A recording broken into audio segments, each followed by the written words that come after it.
We're already starting off to a rough start then. Good afternoon, everyone. Don't start off with the war chant. At least I'm coming in here on a rough year, Gotta be nice to me.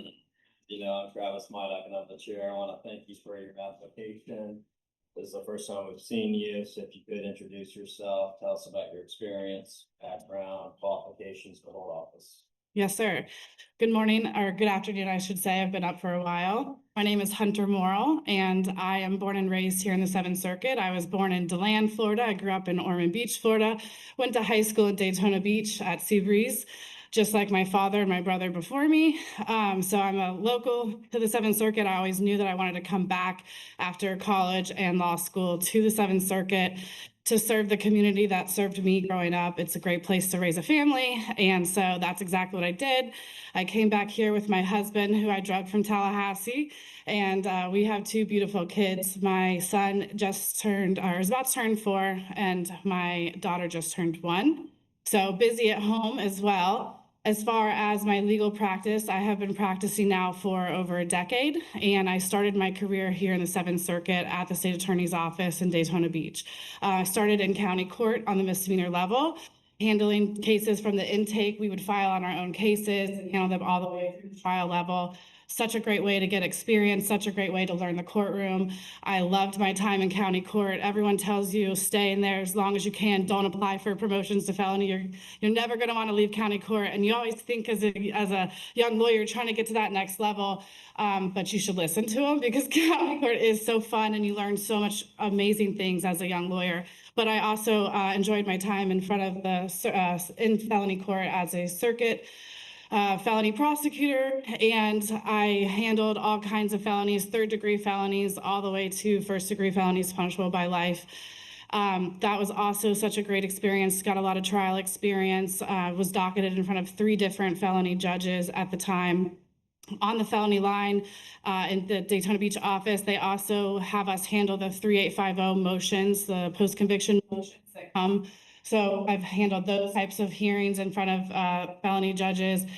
They also would give us some of the overflow of the intake cases. So I was a trial attorney specifically, but when intake was kind of bogged down, or when they were backed up, we would take on some of those filing cases. So I also had the chance to have some of those felony cases from the intake level through trial level. I also took on some of the CCU cases when my docket leads needed help. I would take on CCU cases. So 2 of my trials were actually CCU cases that came to me and that I tried. So I've had a lot of experience. I also had the opportunity to sit on a murder trial when I was in the state attorney's office, and we were able to get a conviction in that murder case. And so that was an awesome time. I really loved the prosecutor's office. I probably would have stayed there longer if I didn't have the opportunity to go for my dad and with my brother at my current position, which is an associate attorney at Smith and Brock.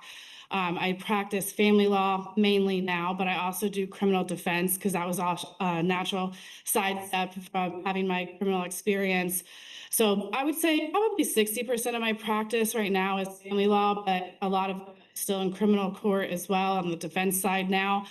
But if anyone of you practice family law, I know Mr. Morgan does, and have experienced family law, you know that family law doesn't stop there. You usually find yourself in all kinds of courtrooms. And so now I have found myself in dependency. I do all types of injunctions, both as respondent and petitioner.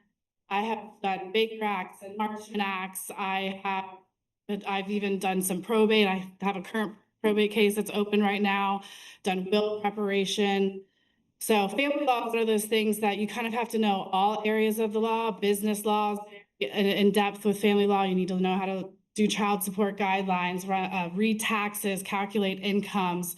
So I have found myself all over the spectrum, and I've really enjoyed it. I haven't intentionally diversified my practice. I enjoy taking cases that I maybe haven't had before, but want to learn. And that is one of the best benefits of being under my dad. He gives me a lot of leeway and allows me to take cases that as they come in that I might be interested in. I also exclusively handle our section's attorney's fees suits. So, if we have to try to get our money from our clients, unfortunately, I have those cases as well. So I've been in civil court in that realm. I've even handled a couple evictions and unlawful detainers. So a little bit of everything, and I like it. I love that. It's always something new. It's always something fun. I've always you never know what set of fact patterns you're going to get and where you might end up. I currently take cases in every courthouse in the circuit. I've had cases in Putnam. I've had cases in St. John's. I've had obviously have cases in Volusia, that's offices. I'm regularly practicing and taking cases across the circuit. What do you think makes someone a good judge? Humility first and foremost. I think that a good judge is humble. I think that a good judge is diligent and efficient. Somebody that can run a courtroom, but also do it in a respectful manner to their constituents. It's important that a good judge knows how to manage a docket and has good timing with things. And that's something that I have done. As an assistant state attorney, I was regularly on a docket by myself. And if there was a position was down, they usually moved me to the docket that could handle the full caseload. So I think a good judge is somebody that knows how to keep a docket flowing, but is also humble and impartial, obviously, to the people that are in front of them. Do we have any questions? How do you see the you of 10 years ago as opposed to the you of now as a professional? Yes. Oh, vastly different. Vastly different. If I was standing before you today as a prosecutor still and never having any other experience, I probably would tell you that I look at my cases and I can see the other side. I have to look at these cases and see what the legal issues are, and that I have to spot my issues before the defense attorneys.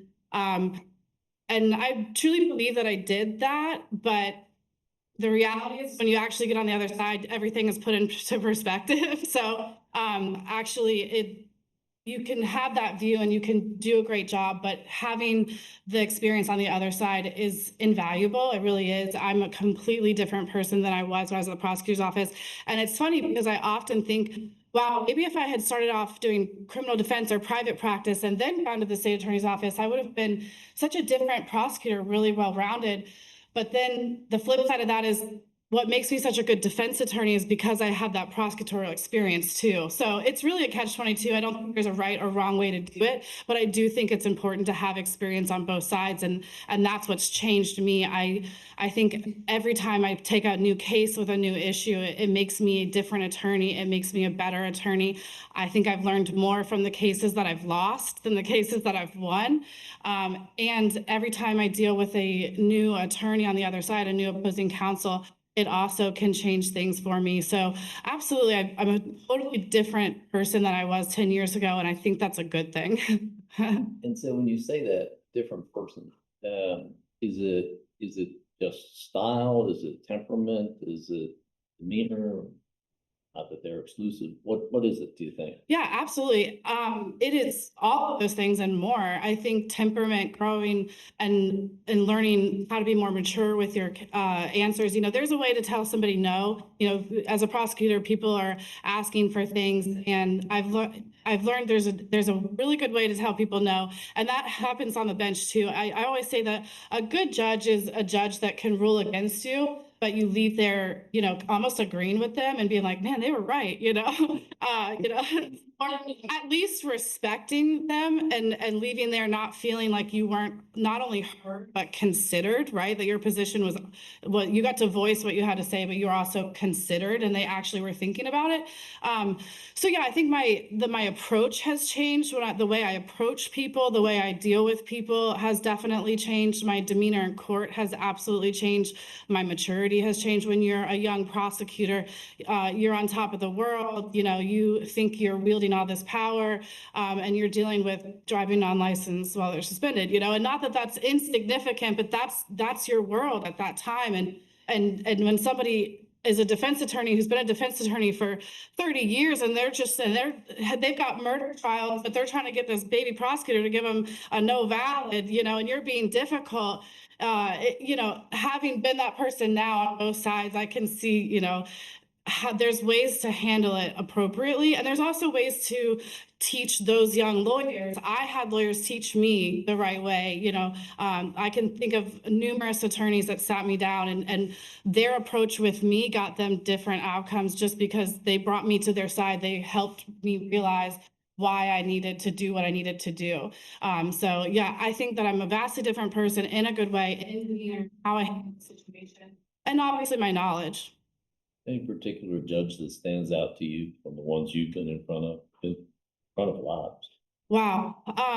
I say wow because I'm hesitant to name names, and I will because that's your question. But because I've had so many judges, fun fact, I have either worked with or been in front of 30 of the 43 current judges.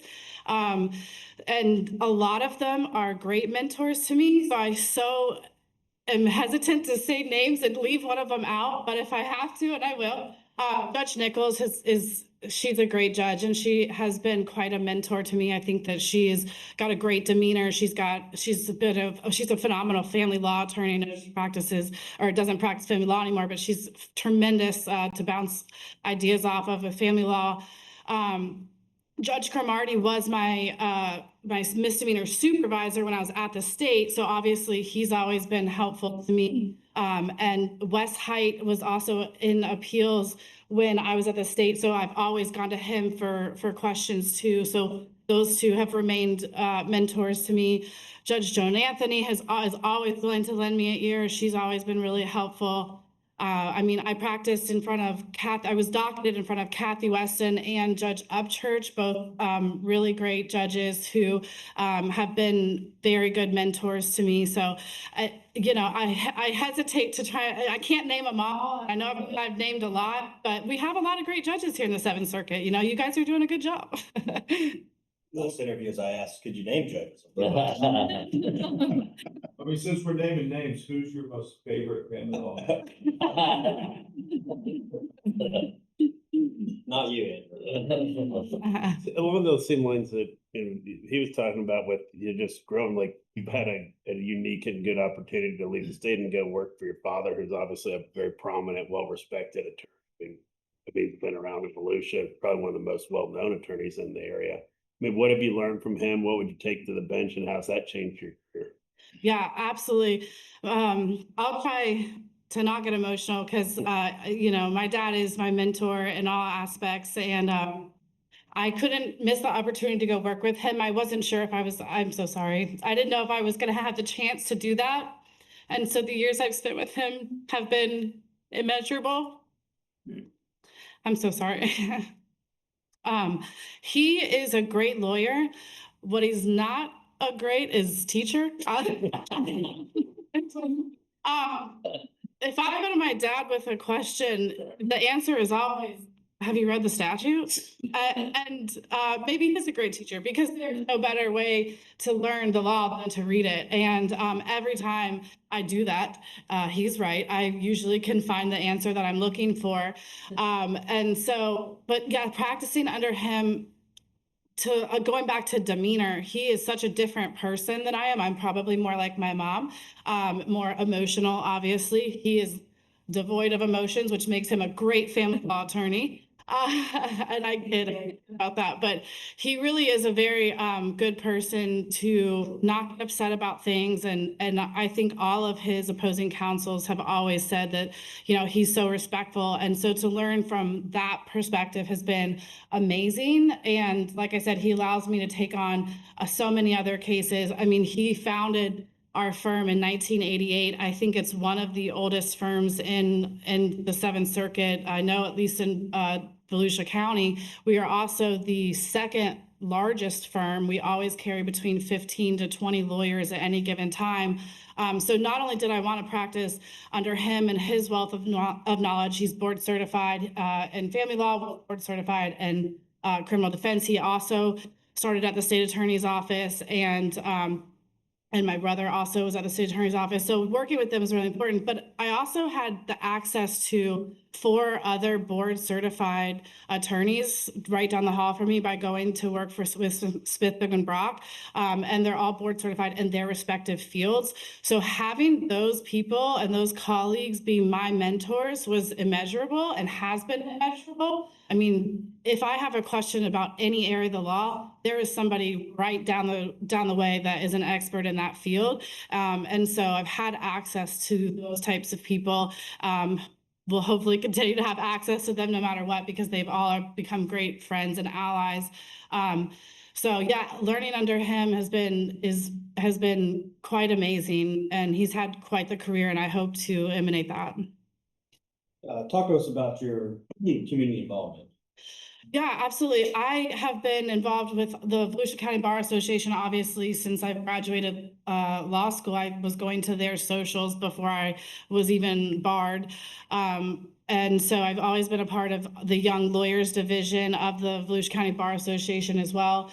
I currently am the president of the Young Lawyers Division. Fun fact, I am not a young lawyer by Florida Bar standards, but I did not want to leave that division and without leadership. And so I hold that particularly to my heart because I love helping young lawyers. I had a lot of people help me when I was a young lawyer. And so I think it's an important division of our bar association. And so we do a lot of great things for the community as well. I'm also part of FACTL, which is the Florida Association of Criminal Defense Lawyers. I'm both our local Volusia County chapter and the statewide chapter. I've been involved in that since I became a defense attorney and was in the private bar. I'm a board member of the VFAW, which is the Volusia Flagler Women's Lawyer Association. Another great organization that does a lot of great things. I've got a lot of my mentors out of that program as well. So we do all kinds of fun things and giving back to our community through that. I've been a part of Inns of Court since I think 2018, another great organization to be involved with. So those are I think my legal organizations per se, but kind of my current passion project right now is the Women United Committee that I sit on. And that's part of United Way. We throw the power of the purse. I don't know if anyone's ever been to that fundraiser, but that's our largest fundraiser. But we do a lot of other things for the community. The Chicks for the Kicks. We do the provision packs and help them pack meals. And so that's kind of been my current fun way to give back to the community. And then I've always been a lifetime volunteer member of the Rocky Mountain Elk Foundation, which is also a non-for-profit organization that we really specialize in wildlife conservation and land conservation. So that's my community involvement, and I would love to be more involved, honest, if I'm being honest, but my family likes to have some priority in my life, and I love them too. So unfortunately, I think I'm at my max right now until we get into some of the older years on the kids. Quick question for me. Sure. Your firm, you've talked a lot about you do family law in your criminal past.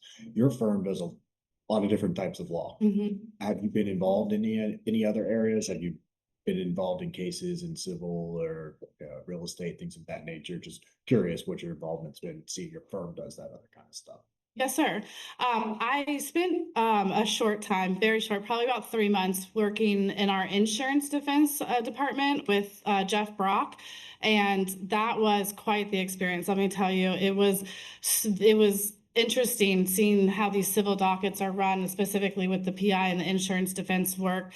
While I like I said, 3 months period, but during that 3 month time, I also had the chance to attend the Florida Liabilities Claims Conference with our insurance defense attorneys at the time.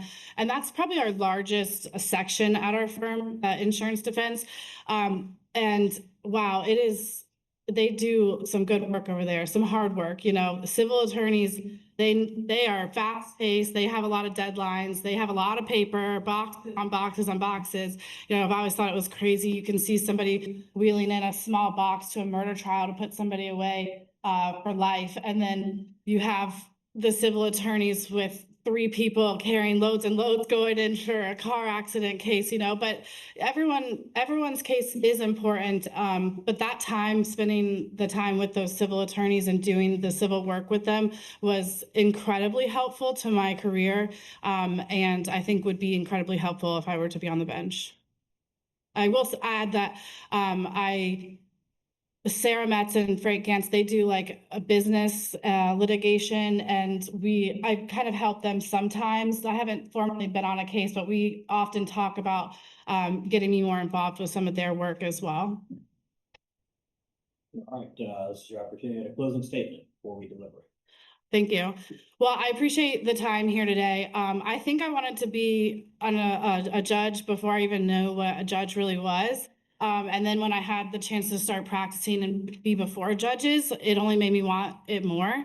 I have intentionally diversified my career to not only make me a more well-rounded attorney, but to hopefully potentially make me a more well-rounded judge one day.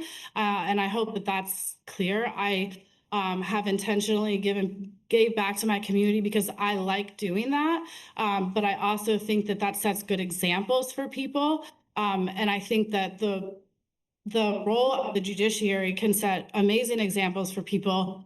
I think we've all been in a situation where we can tell our clients what the judge is going to say or what the judge is going to do, and they can hear it from you 15 million times. But when they walk in that courtroom and they see and they hear the judge say it, all of a sudden it's super impactful, and they're listening, and it's really affecting people's lives. And I don't just mean in rulings. I think a judge can affect someone's life just by taking the time to talk to them. I've seen it happen over and over. If a judge tells, somebody who's struggling with sobriety, I believe in you, that can go a lot further than somebody hearing that from their attorney or from their parents, because they know those people love them. But if somebody in a position like that is saying, hey, I believe in you too, it's really impactful. And I want to make that impact, and I want to have that effect on people. So thank you so much for your time, guys. Thank you.